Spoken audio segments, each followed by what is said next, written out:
Whoa. Hey, yo, this Frank Smith. And I think it's time to let the whole world know just where I stand with this. 10 toes down, bitch, yeah.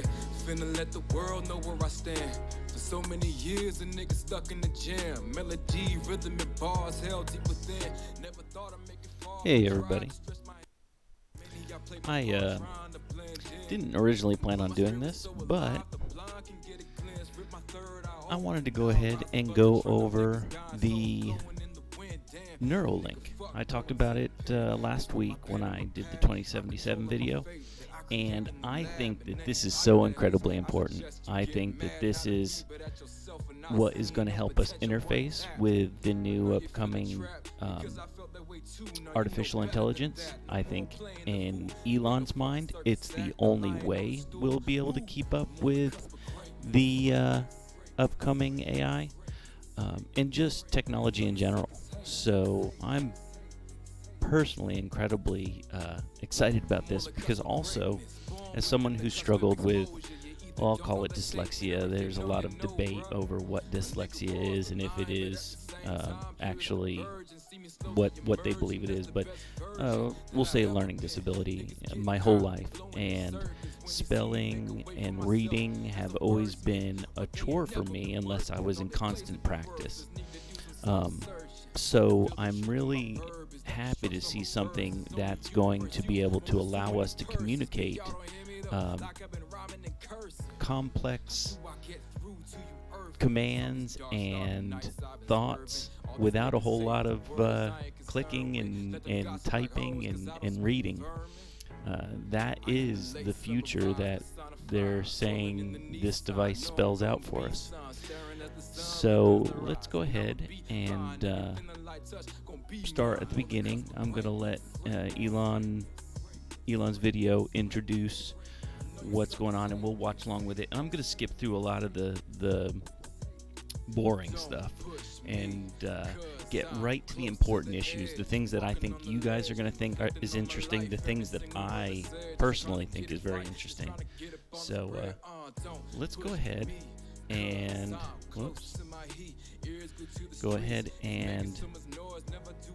get started.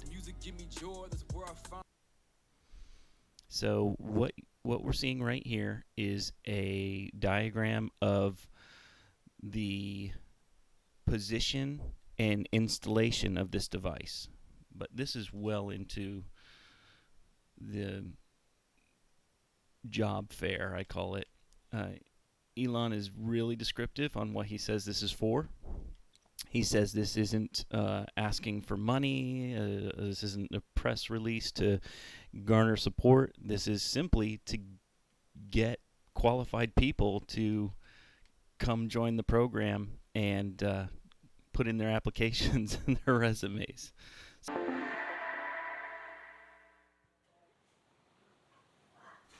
So, all right, welcome to the Neuralink product demo. I'm really excited to show you what we've got. I think it's going to blow your mind. So the primary purpose of this demo is actually recruiting. So I'm going to emphasize this at the beginning and then again at the end. We're not trying to raise money or do anything else. The main purpose of this is to convince great people to come work at Neuralink and help us bring the product to fruition, make it affordable and reliable, and such that anyone who wants one can have one. And so I want to emphasize So that's the first thing I want to stop at is, as you just heard, he's not looking to raise money. I don't doubt that for a second. This technology is going to be the future of how we communicate with our smart devices, our phones, our computers, each other, the radio, the lights. I mean, and that's just the tip of the iceberg. People who are investing in this are people who are in the know with billions of dollars. So money's not what they need. They need to get this product out and done. And as he said, he wants to make it affordable for everyone. Later on, he says, because we'll probably skip over like I said, some of the boring stuff, the monetary stuff. The most important thing I'll say is that he wants to make this as affordable as LASIK surgery, which is why they need engineers to upgrade the robot. That's the robot right there that does the surgery to put the diodes in. Well, let's go ahead and move forward. The purpose of Neuralink, like what's our goal? Our goal is to solve important spine and brain problems with a seamlessly implanted device. So you want to have a device that you can basically put in your head and feel and look totally normal, but it solves some important problem in your brain or spine. And the reality is that almost everyone over time will develop brain and spine problems. These range. So, as you can see here, this is a list of all of the human malfunctions, the diseases, illnesses, and aging, ailments that people come up with over time, and stemming from depression, something as common as depression, to something as more targeted as seizures, but memory loss, anxiety. This device will be able to help with all of that. From minor to very severe, but if you live long enough, everyone basically will have some sort of neurological disorder. And these range from memory loss to. So let's move forward here.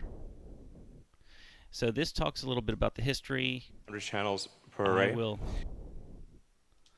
So this talks about how the first devices, which you take an air hammer and bang it into the skull, had 100 channels, and it worked. It was high risk of infection, low bandwidth, but it worked. It was proof of concept. But who wants to walk around with those big old things on their head? Let's move to the next one. A bit like sort of kicking the TV, which does.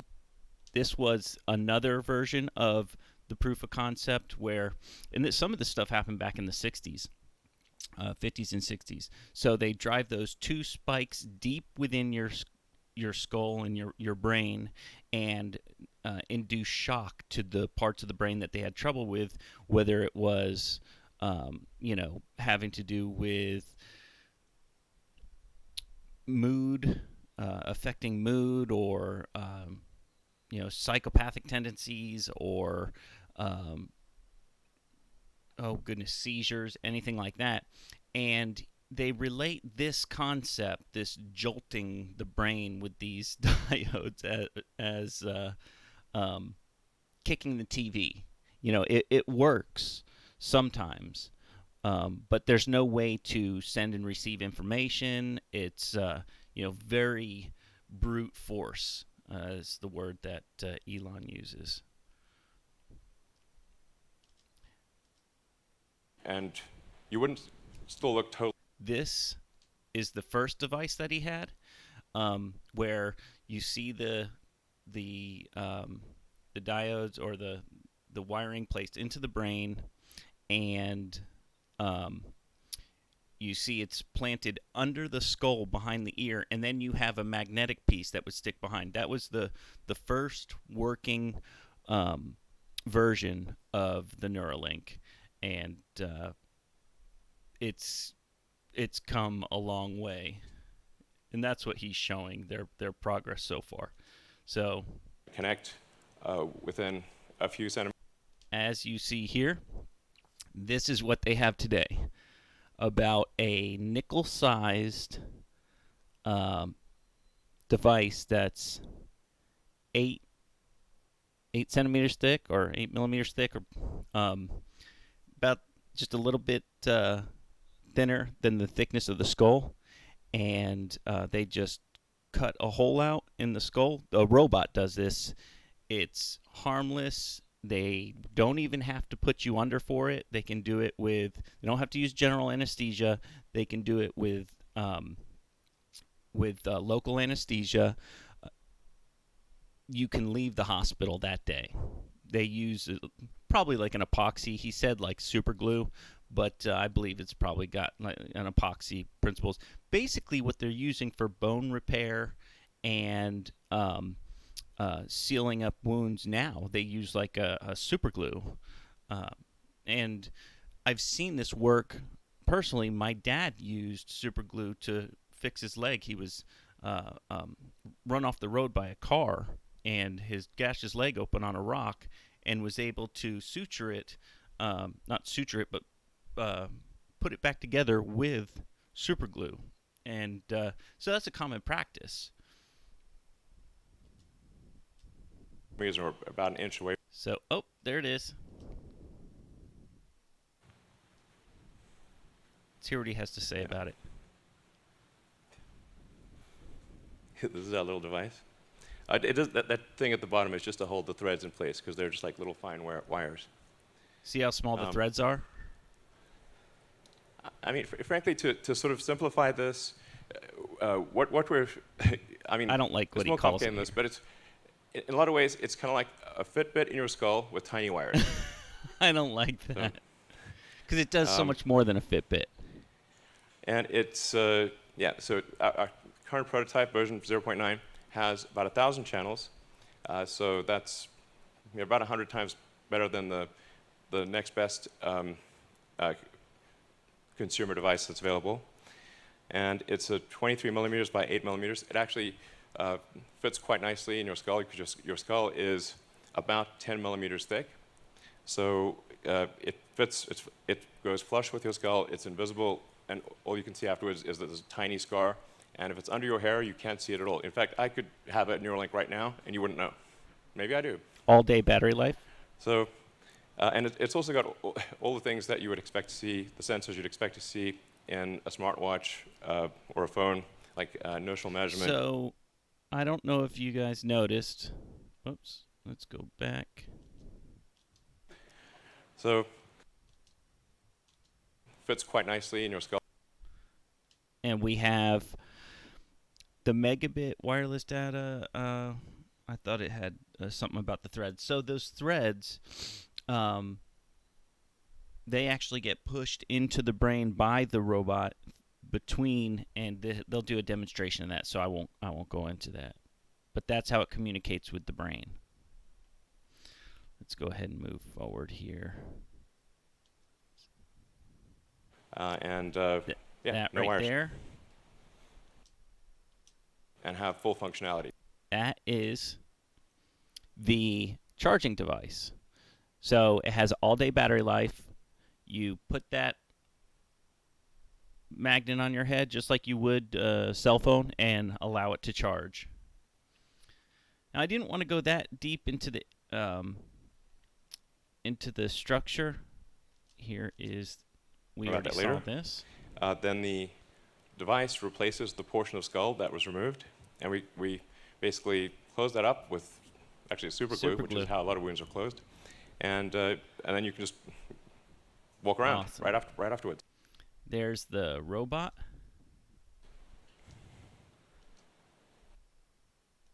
And so that does the surgery of putting the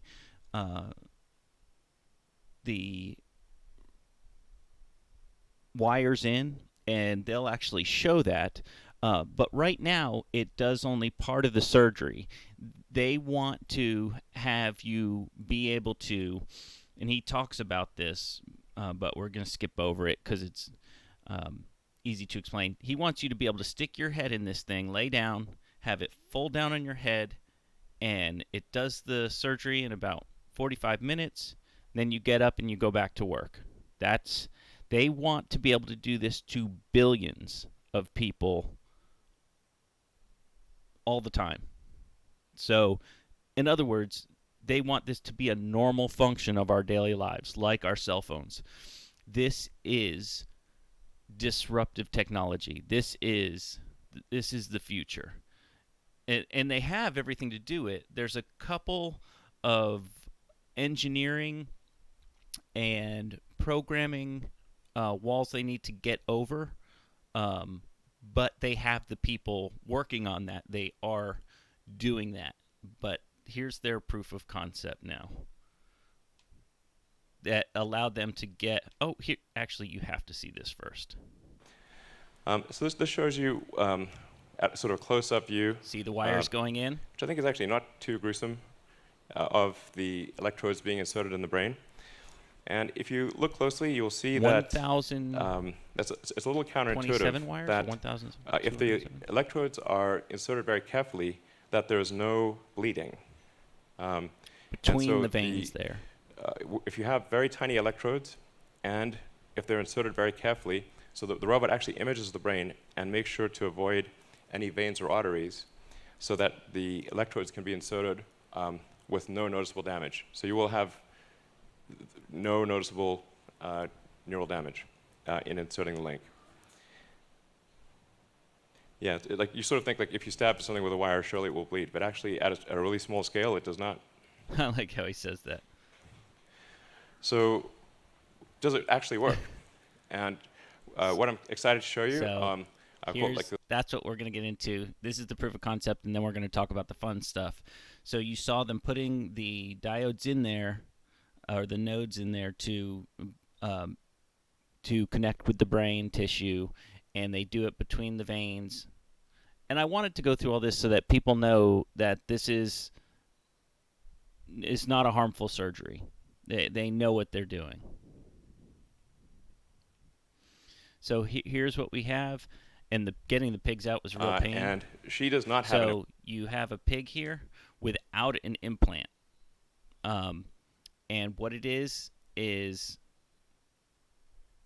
to show that you can put the implant in, have it work, decide that you don't want it, and take it out. So this one had one in for several months. They used it, they took it out, and happy, healthy pig. Here's our other one, and this one has one, and you'll hear the beeps. The beeps are the nose, because pigs are raised pigs, and so what you have is pigs. Most of their they have a bunch of senses in their nose. On the outside, on the inside, it's kind of like their fingers. That's how they probe things, and so they get a lot of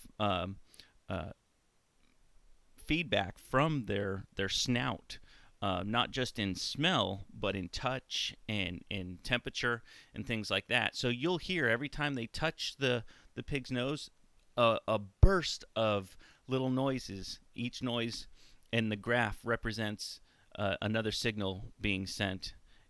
Here, you'll see. Demonstrate is reversibility. So if you have a Neuralink and then you decide you don't want it, or you want to get an upgrade, and the Neuralink is removed, so is it? Let's bring out the star of the show, and they have such a hard time getting her out. Okay. Listen to the Neuralink in Gertrude's head. So this Neuralink connects to neurons that are in her snout. So whenever she snuffles around and touches something with her snout, that sends out neural spikes, which are detected here.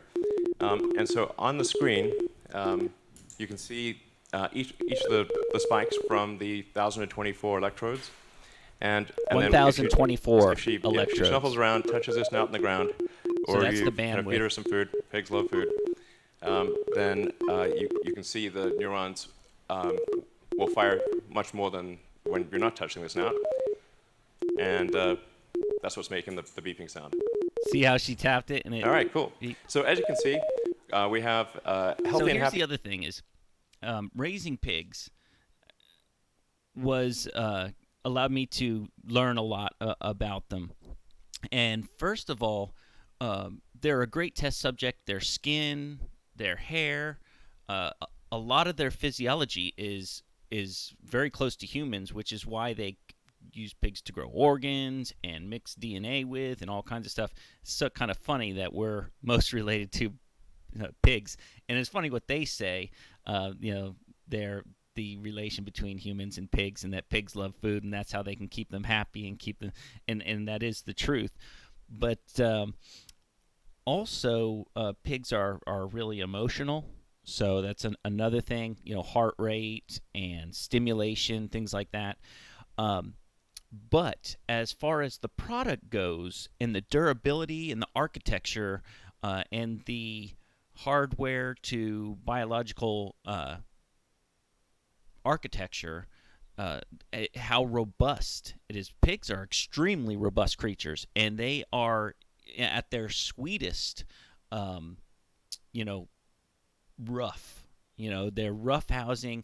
They It's natural for them to bump their heads into things. That's how they get attention. That's how they communicate with each other.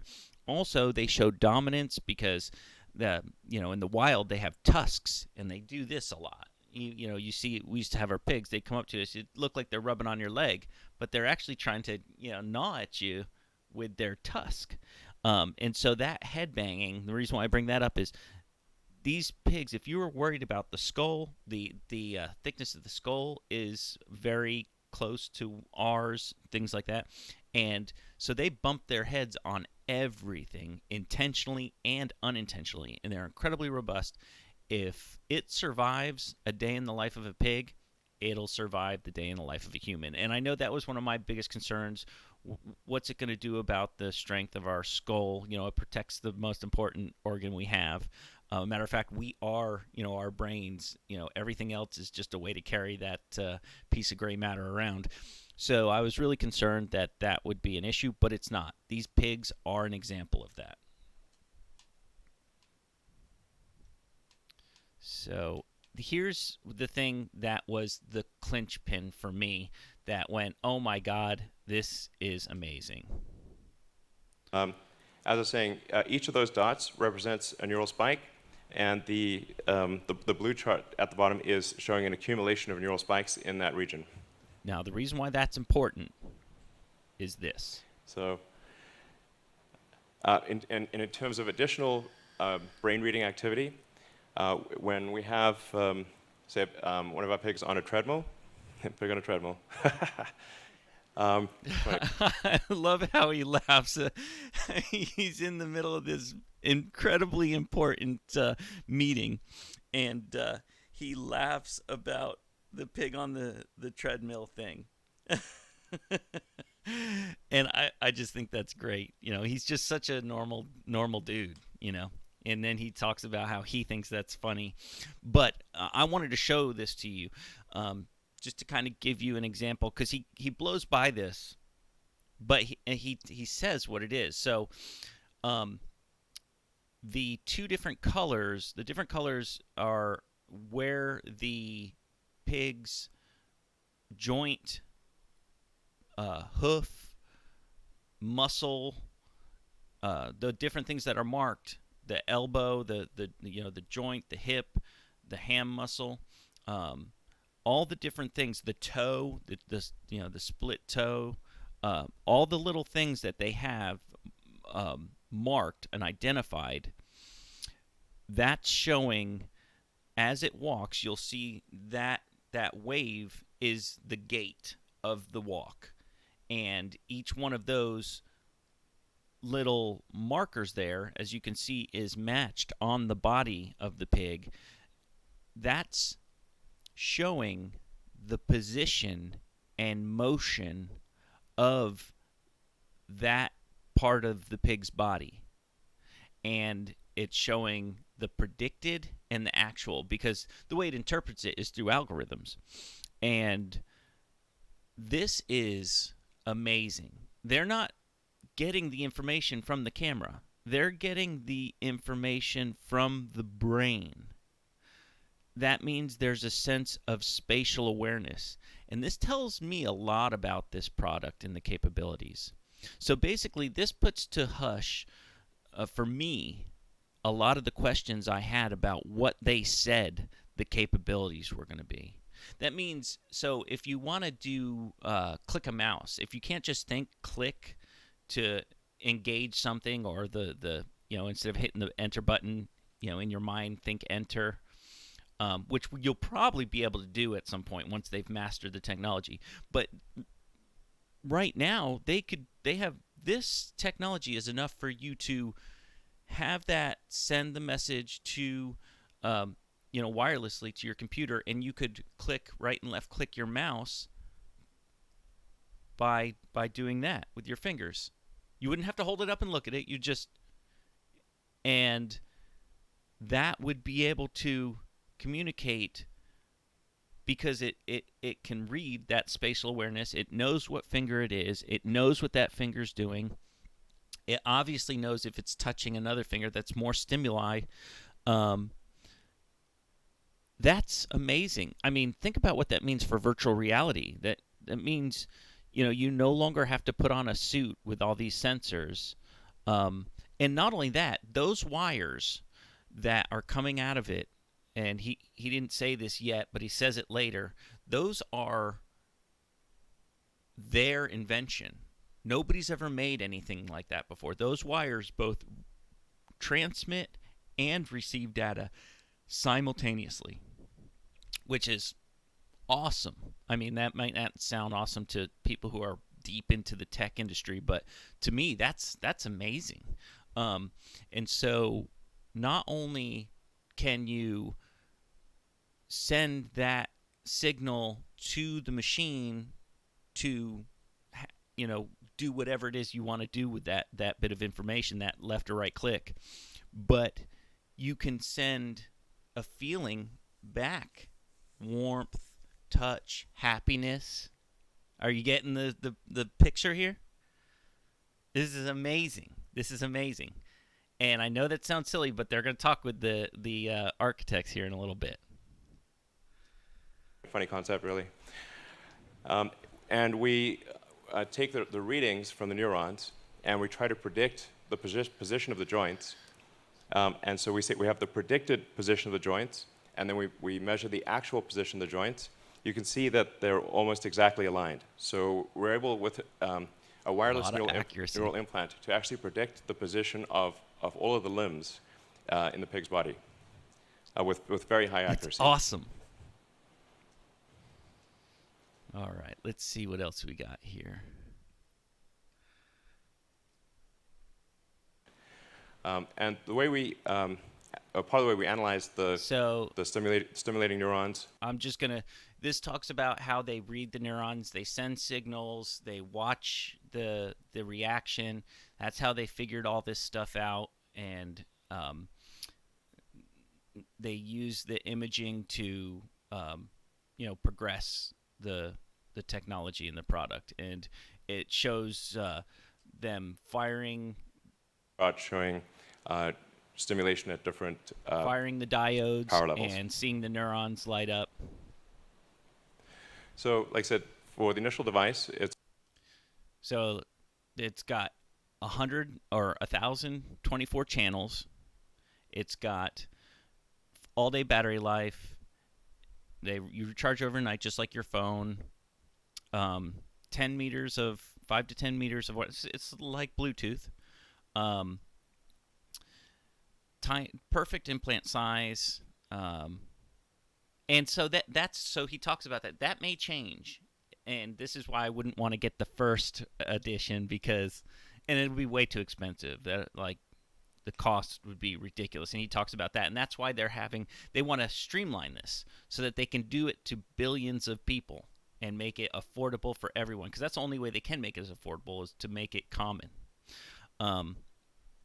So yeah, it's not externally visible. So people won't know.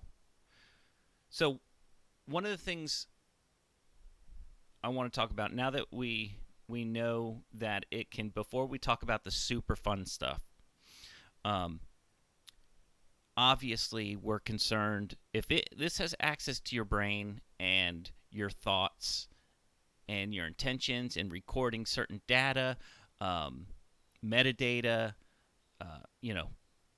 this data is extremely valuable, and we would be foolish to think there wouldn't be companies and countries out to hack this. And essentially, if it can make you happy, sad, eventually they're going to plug it into your eyes, or have a way to plug into your eyes 10,000 channels, nodes, instead of 1024 for the um, the visual reception. And they'll be able to give you, and I'm kind of this is kind of some of the fun stuff. They'll be able to give you heads up display inside your brain, just a natural heads up floating in the air. They'll be able to give you, you know, night vision, supervision, extended vision, all of these things, by controlling the neurons in the brain that work your eye, and basically able to give people who can't see, who've never seen, the ability to see. So that's once they master this, then they said they were going to move on to the eyes, but it's a natural progression. But because of that, because they can make us see things, make us feel things, make us hear things, because you can also use it to play music. I forgot to mention that. He says that early. A big concern, of course, is the fact of people hacking it. And so they have talked about, of course, that's a concern. And so what they've done is they've limited the attackable surfaces, and, the encryption, the way you access it. It's one way in, one way out. There's no backdoor or anything like that. So they say, but that is something that they feel very good about, the ability to keep that under wraps. Now, I just figure that hackers always find a way around everything, but I think the risks totally outweigh the danger. I mean, I'm speaking from ignorance, but this is just amazing. It's what I've always wanted. And like gaming, they don't talk about gaming. I read about it on another forum, where Elon and the engineers talked about gaming. We're talking about full-blown virtual reality.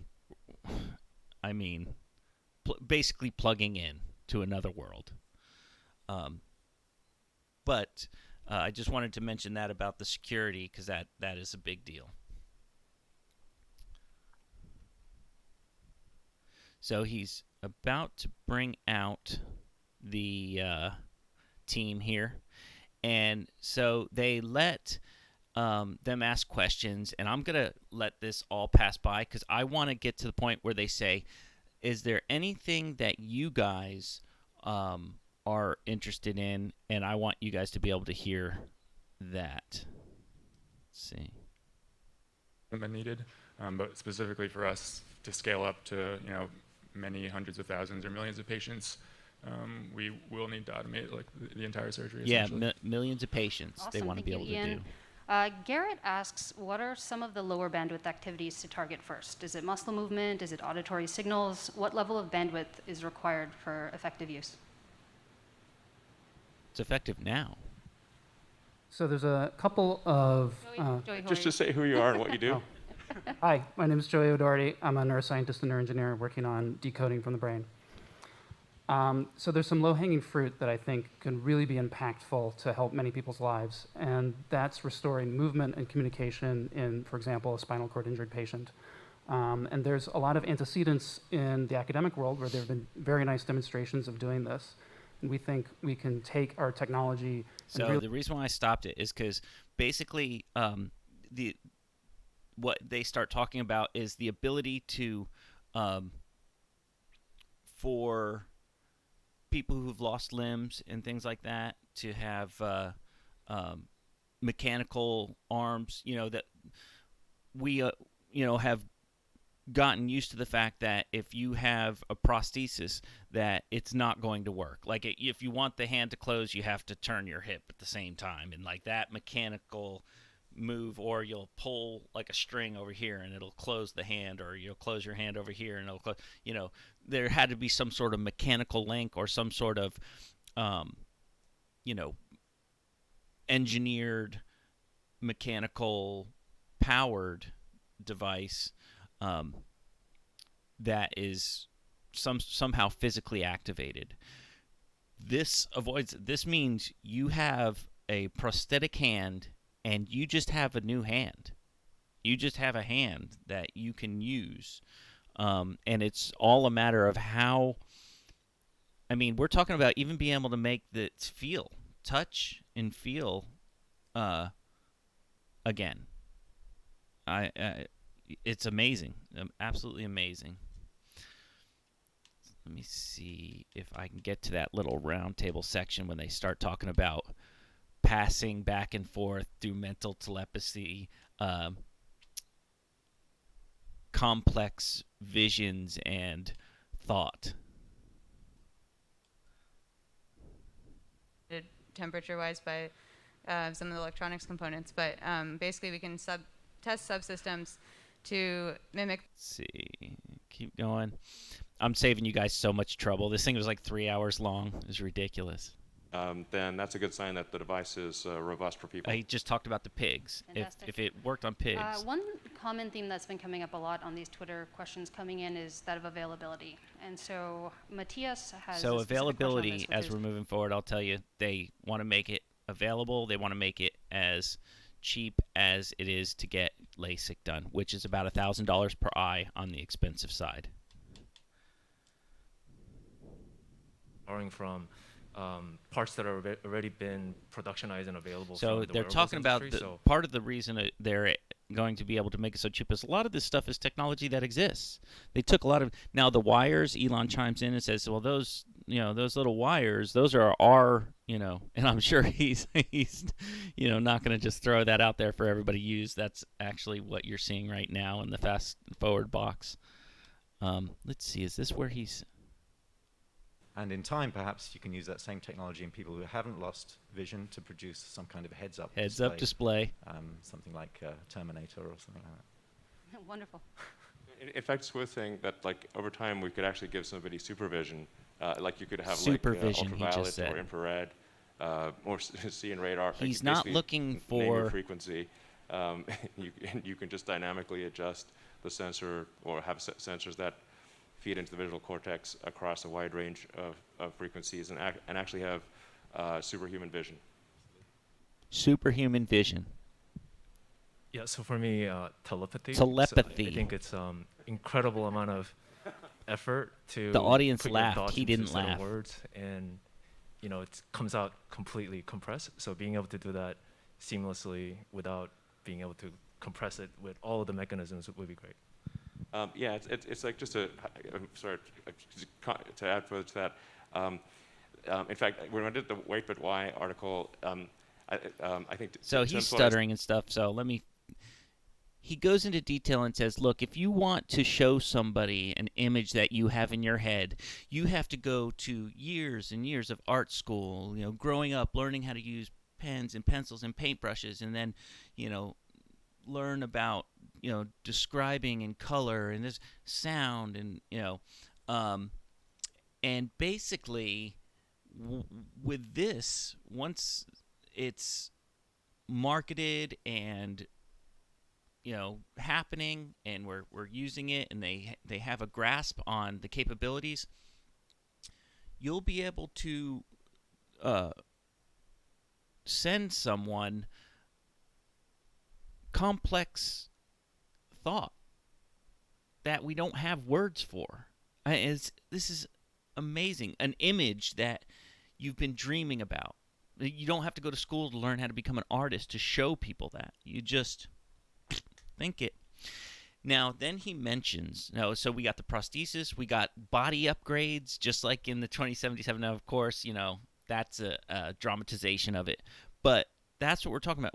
There's already a guy out there who does prosthetic legs, well, prosthetics in general, but he does prosthetic legs, and he considers himself the test subject for all of his stuff. and his legs run on algorithms. They don't even have a link to the brain, from what I understand. I think that was the next step from the last time I heard him speak. This is going to make that possible. But right now, it's just a predictive unit where he sets it at run, and it knows to run, and he jogs. He sets it at business casual, and he can do that. And it's got multiple computers throughout the limb that have settings for the algorithms to follow the normal gait and stride of what that all entails. This takes the need for that all away. You have the algorithms, but they're doing a much different job. There's a direct communication between your brain and your limbs, once again, even though they are not your limbs. And that means anything, anything that they can mechanically build, you'd be able to operate. He also mentions, and I know, his whole thing about Mars, he wants to get there. One of the things he talks about is with one of the engineers in about another 5 minutes, but they go way off into the grass first. So basically, the short version of it is taking that image that we talked about earlier, pulling it out, saving it, bringing it back up when you want to remember it later, and play it, your memory.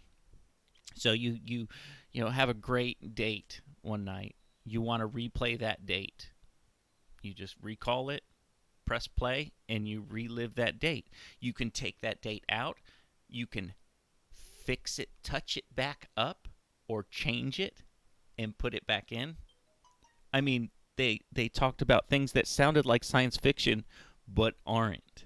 The ability to pass that whole experience to someone else and have them live that experience. We're talking Ghost in the Shell level stuff here. And then he mentions taking all of that, eventually, and this is where it starts to teeter on the edge of, there's a lot of mountains that need to be climbed before they can do this, but being able to take your thoughts, your memories, and put them into a machine and have that machine carry out what you want to do. Basically a mechanical you. That's way out there, but that's still very possible. So yeah, I hope that you guys enjoyed this. Look into it. This stuff is amazing. It's a lot of fun. It changes the future for us. It makes the future a lot more exciting, I think, and a lot more awkward and crazy. So I just wanted to put this out there. I hope everybody enjoys it. If you want more of this, let me know. And I had a lot of fun talking about it. So you guys have a great rest of the weekend, and I'll see you later.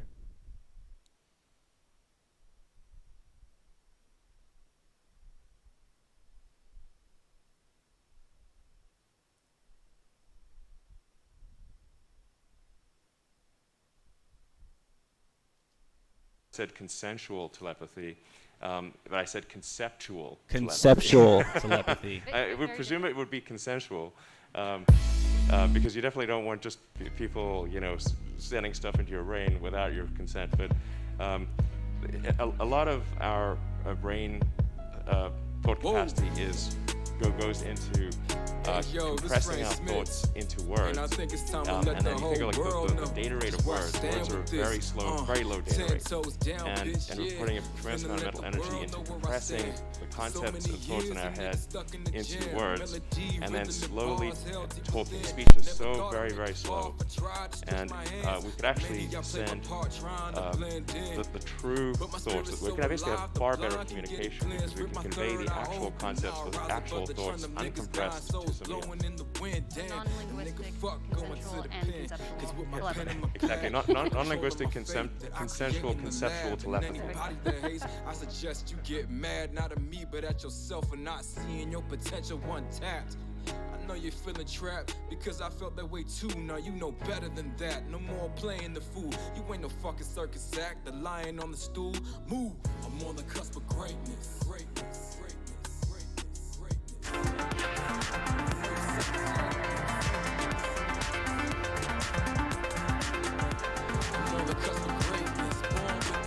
of exposure. You either don't know that statement, or if you know, you know, bruh.